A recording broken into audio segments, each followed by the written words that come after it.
Welcome to the Weather Guru podcast for Sunday, October 5th, 2025. This is for the lower 48 United States for Sunday, October 5th, 2025.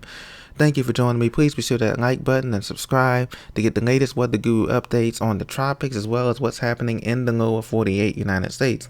Right now, we're going to start off with the tropical update, and there's not much going on, ladies and gentlemen. Right now, we do have two areas of disturbances, but they're not giving a less than 50% chance of development by the National Hurricane Center. As you know, we're entering the final 30 to 40 days of this hurricane season. It ends November 30th, and typically we look closer to the Gulf of Mexico and the Gulf Stream areas off the Atlantic coast here of North Carolina for most of the development, climatologically speaking.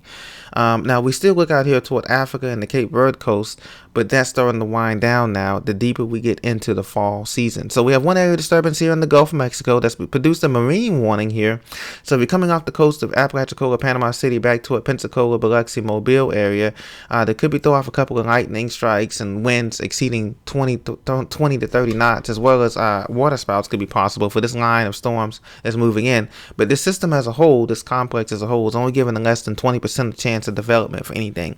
There's a trailing low here that's off the coast of the Bahamas here, not expected to develop. That's bringing a little bit of showers into Miami, Fort Lauderdale, and the Keys, but they'll be sporadic in nature, so less than a 30% chance there. Then the 40% chance of development over here in Orange. This could develop into our next system, but it's going to be one of those storms that could be headed just out to sea, not affecting any land masses at the moment. So looking back closer to home here, you look at the radar courtesy of National Weather Service for the lower 48 United States. We have rain showers extending into the Dakotas here. This is heavy to moderate rain as depicted in yellow here. So if you come along I-94 there from Jamestown, North Dakota, into Montana, Big Sky Country, you can run into a few patches of rain up to the Canadian border here in the Saskatchewan Plains. Now, South Dakota, same here, the Black Hills of South Dakota, Pierre, all these areas here have showers as well. Into the Intermountain West here, chain here of the Northern Rockies into Montana, Wyoming, Yellowstone, picking up a few showers there. Into Cheyenne and heading towards the I-25 corridor north of the Denver, Fort Collins area. Could be some showers there. Now, honestly, across most of the country, there's beautiful weather, dry weather, warm weather for typical fall. Hello to you in Seattle and Portland and the PNW. Hello down in the Bay Area, 49er country, San Francisco, Bay Area. LA looking great. Phoenix, Tucson, El Paso, Oklahoma City looking great. DFW looking great. A little bit on the warm side for you guys in DFW and Houston, but nothing that you can't handle. Some showers affecting like in the southeast here in the coast. Coming up I-95 from Jacksonville, heading into St. Mary's, Georgia, maybe Brunswick, Savannah. You're going to be running into that rain in Charleston, North Charleston. Hello to you.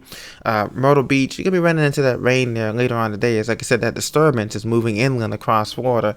But elsewhere, Mid-Atlantic, you're great. Hello to you, D.C., Richmond, Norfolk. Hello to you in the Shenandoah Valley up to Maryland, Baltimore, Philadelphia, New York. Excellent weather today for Sunday. Even in Toronto, excellent weather for you in Detroit, Chicago. Excellent weather for flying. Minneapolis, you could run in some showers today, later on today, but beautiful weather in Wisconsin. Hello to you, Milwaukee and Kenosha. And also in the up UP of Michigan, beautiful weather for fishing, going out on the lake today. If you have plans for church, school, Sunday, plans are looking excellent in most of the country. So, as you know, likewise, the hazards are limited because we have beautiful weather across most of the lower 48 here.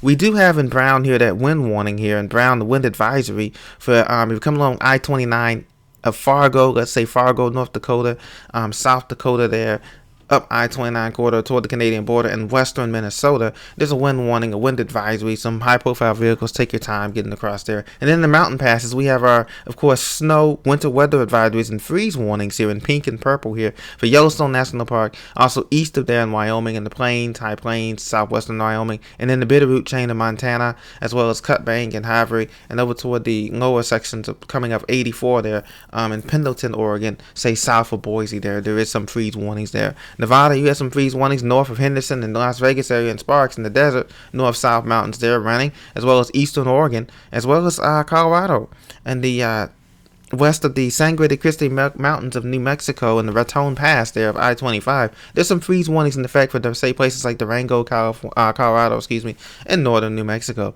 On Florida, of course, on that is a slit of green here. That's because we have that disturbance I told you that's moving in. That could produce an additional 2 to 3 inches of rain, along with the king tides in southern Florida from Palm Beach up to Brevard County in the Atlantic, Cocoa Beach, Melbourne Beach, Flagler Beach up I-95, St. Augustine, and then the St. Johns River, inland Paraca, Inverness water, back toward Jacksonville and those areas there, Atlantic Beach. Look out, there is a flood watch and flood warning for that river as those showers continue to propagate their way westward throughout the state and the peninsula.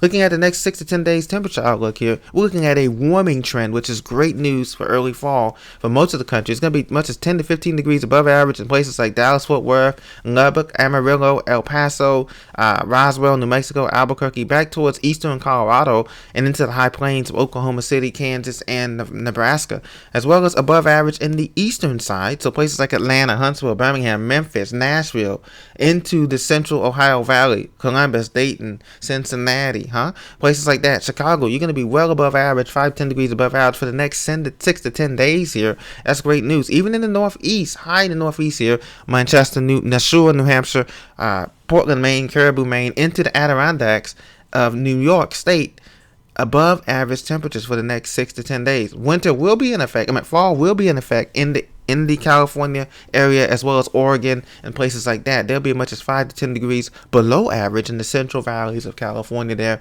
as well as places heading over the passes there in the canyons and the Sierras. So they're going to be below average there.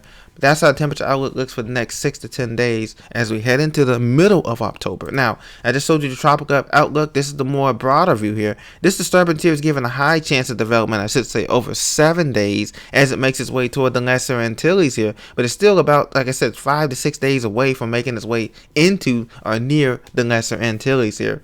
And there's also a lot of wind shear here. Not a lot of dry air, but there's not a lot of Saharan dust there. So that's what they're giving it a high chance of development. One thing I should note on that. Now, looking at the water vapor for the lower 48 United States for October 5th, 2025, you can see this orange and dry air, heavy dry air over Texas. That's going to make the temperatures in the 90s feel a little bit better, as well as the moisture here. I showed you this disturbance here off the coast of Florida and Alabama.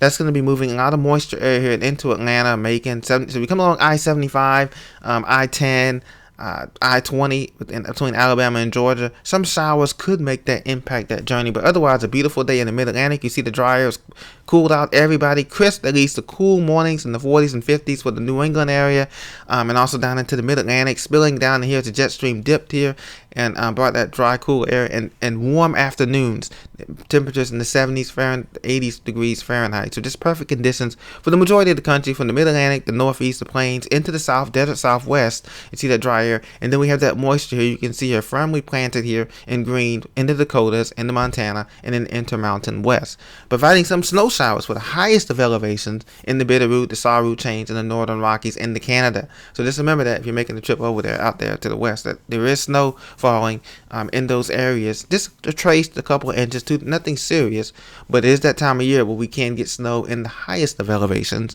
in the Rockies and the Northern Rockies and stuff of that nature as well. So this has been the Weather Guru weather update for October 5th, 2025 for the lower 48 and the tropical update. It's the Weather Guru signing off. Enjoy the rest of your weekend. God bless, and be sure to subscribe and like this video. Thank you for listening.